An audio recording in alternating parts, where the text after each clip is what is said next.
Hello, how are you? Welcome back to another session vlog about CD unboxing of some of the CDs of Asia Songbird Regine Velasquez. Paka-arte. Charing. Medyo matagal-tagal akong hindi upload next for the unboxing. Medyo marami akong ginagawa kasi. And I also focus much of my time sa main channel ko kasi, which is a travel niche.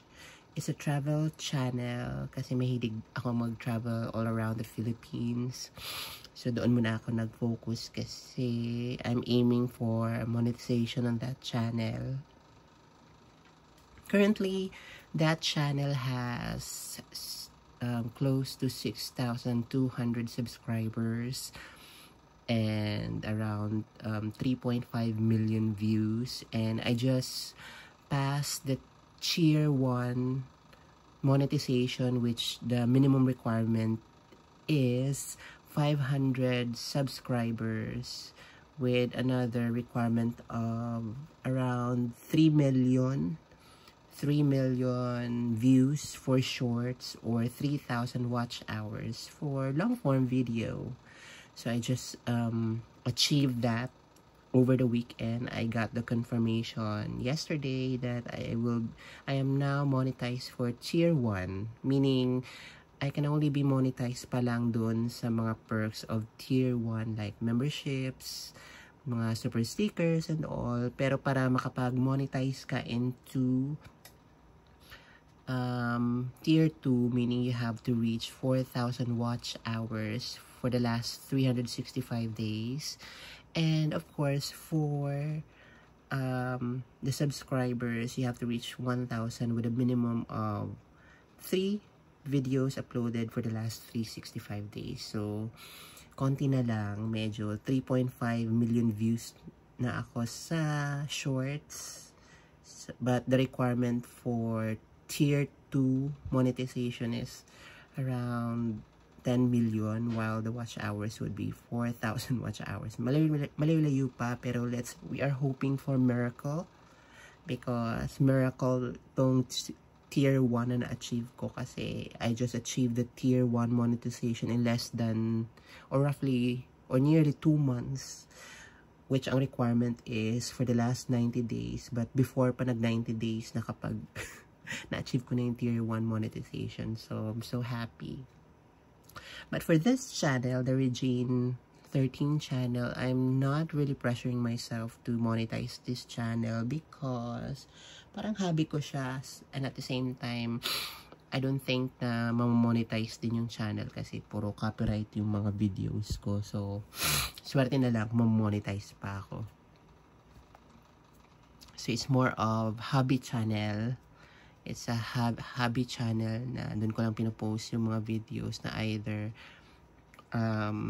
rare or nire-encode ko siya to widescreen and into much clearer format or video. Kasi what I hate talaga sa mga ina-upload sa YouTube about Regine Velasquez videos in the past is nilalagyan ng watermark. Inis na inis ako doon.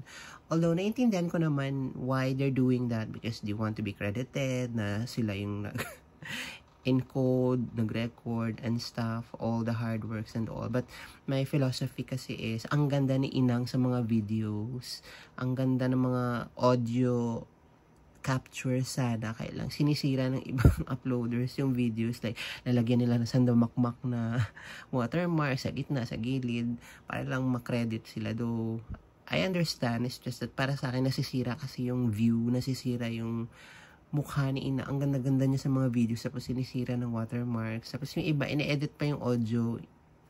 Yung iba, hindi naman na kailangan i-edit yung audio kasi maganda na siya. Unless talagang sobrang muffled yung audio or sira siya, I believe pwede mo siyang i-remaster, edit. Pero yung iba kasi nilalagyan pa ng echo na hindi naman required kasi maayos naman yung original audio niya. So yun, nasasayangan lang ako. Kaya if you notice, all of my videos, they're all no watermarks and the audios are as per se or as is. Never ko yan in-edit. Unless sobrang hina niya, pinapalakas ko lang. That's all. And yes, that's it. So now we have here a Regine Velasquez CD that was released in South Korea. It's My Love Emotion CD. It was released in 1995 all across Asia. It's just that I don't have any information as to how this CD was released in South Korea kasi I could see several copies of this South Korean release of Asian album of Inang Regine na may nakalagay siya na promotional CD lang. So from Regine Velasquez, Listen Without Prejudice, this one, and yung retro niya. As they say, hindi daw siya officially released for commercial sale sa South Korea. Is mostly promotional albums lang daw siya. I just don't know what happened on this one kasi it's supposed to bear the promotional CD sticker like yung retro na pinakita ko, but this one, it doesn't have. So, let's start our unboxing. Alam mo, napaka-underrated na CD na to. Favorite ko tong CD na to. Hindi siya masyado click sa Pinoy. Doon nag-click naman yung mga kanta niya. It's just that yung CD, hindi siya ganun. Feeling ko lang sa akin. I don't have numbers to support. But pakiramdam ko, hindi siya ganun katunog. Ang matunog na Asian albums normally ni Ate Reg is yung Listen Without Prejudice at yung retro. Pero this one, hindi masyado. It could be because it's totally different approach kasi sa mga songs na normally kinakanta niya, ang layo. And ibang-iba yung timbre ng boses niya dito, buo. May pagka-raspy minsan, tapos ang classic ng boses niya, ang ganda. So that's the reason na I find it underrated. And actually, isa to sa pinaka-favorite ko na album kasi parang international talaga yung approach niya.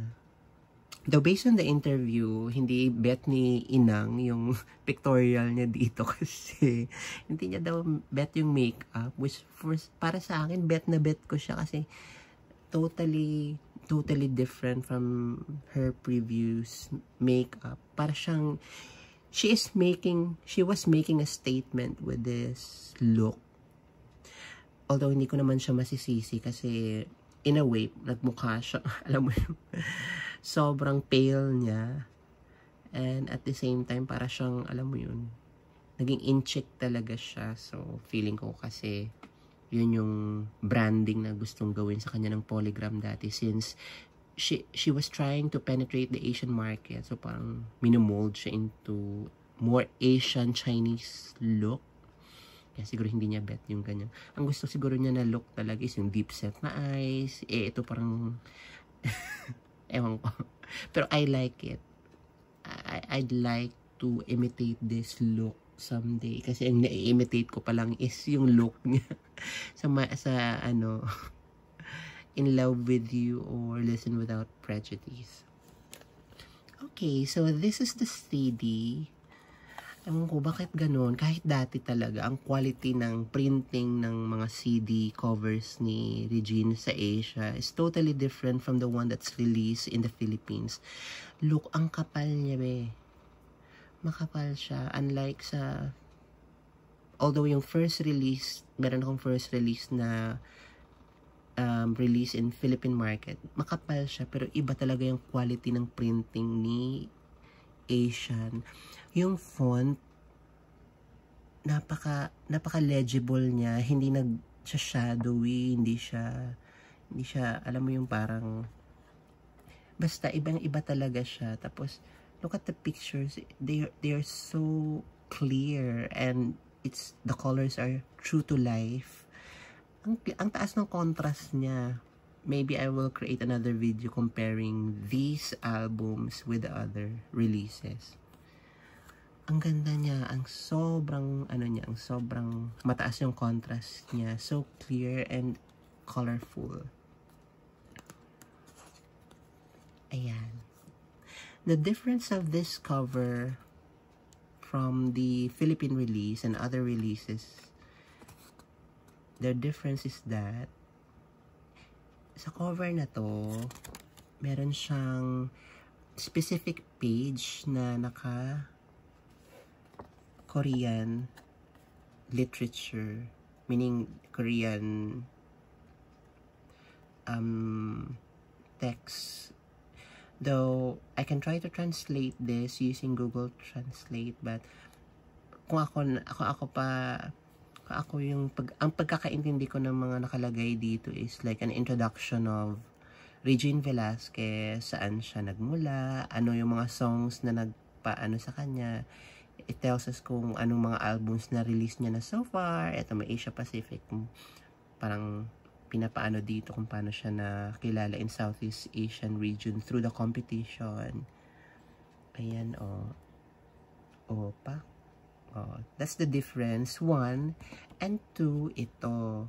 Yung Philippine release, yung second release sa Philippines, may logo dito ng Mercury. Ito wala.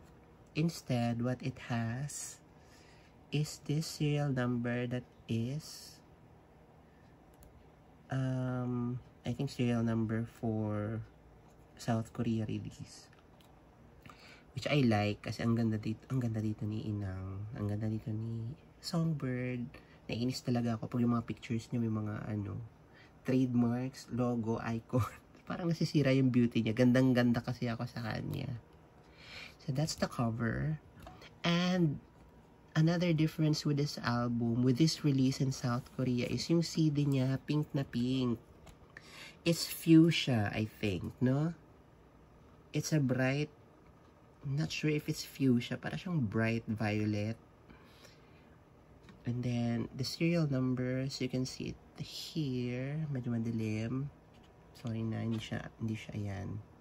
So, it's DP0830 with serial numbers pa that's solely, I think, applicable to South Korean markets. If it's really released commercially, I'm not sure if it was done.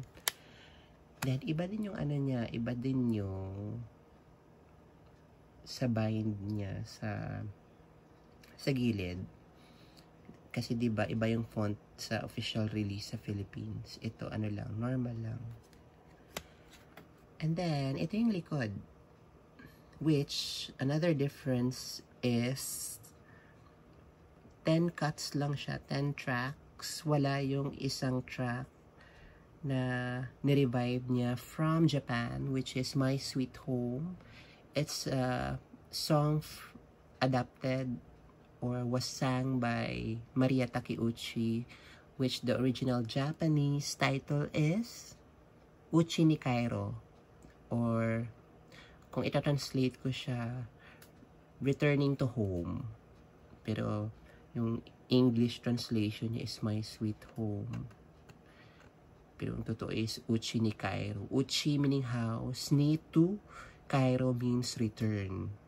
So, pagkaka-translate ko, based on my understanding, kasi I used to have GLPT, Japanese language, proficiency exam. So, I passed GLPT 4 and 3, equivalent to N5 and N4. So, yun pagkakaintindi ko. Uchi ni Kairo, returning to home. Dapat sana Uchi no Umay. Ano yung sweet?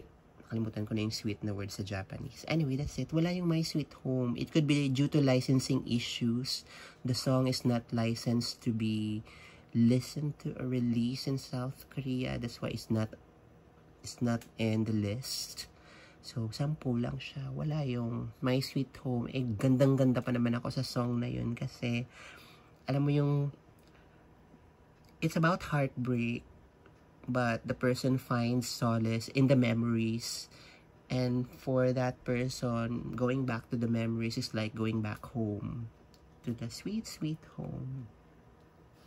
Ang ganda ng song na yun. I hope I could sing it someday and then create my own music video, but because of copyright, wala nga. The morning came as memories fade into the night. Another day began without you.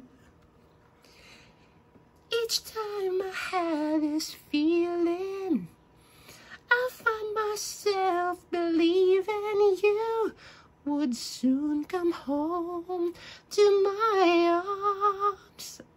Ulit-ulit ko yung pinapaplay dati nung high school ako. Ay, naku, favorite ko talaga yan. Ang ganda ng beat. Ang ganda ng pagkakanta niya. So classy. So, basta, favorite ko talaga siya. Another song na favorite ko dito sa My Love Emotion, apart dun sa mga official singles niya, like You Made Me Stronger, My Love Emotion, isa sa mga favorite ko is yung ano din, Can't Stop Thinking About Love. Another one is Fast. Ang lungkot ng Goodbye, napakalungkot niya pakinggan, pero maganda din siya. Favorite ko yung Fast. Parang pag in love ko, gusto mo siyang pakinggan. You brought a lot into my life, into wink of an eye. I think I'm falling. I'm falling.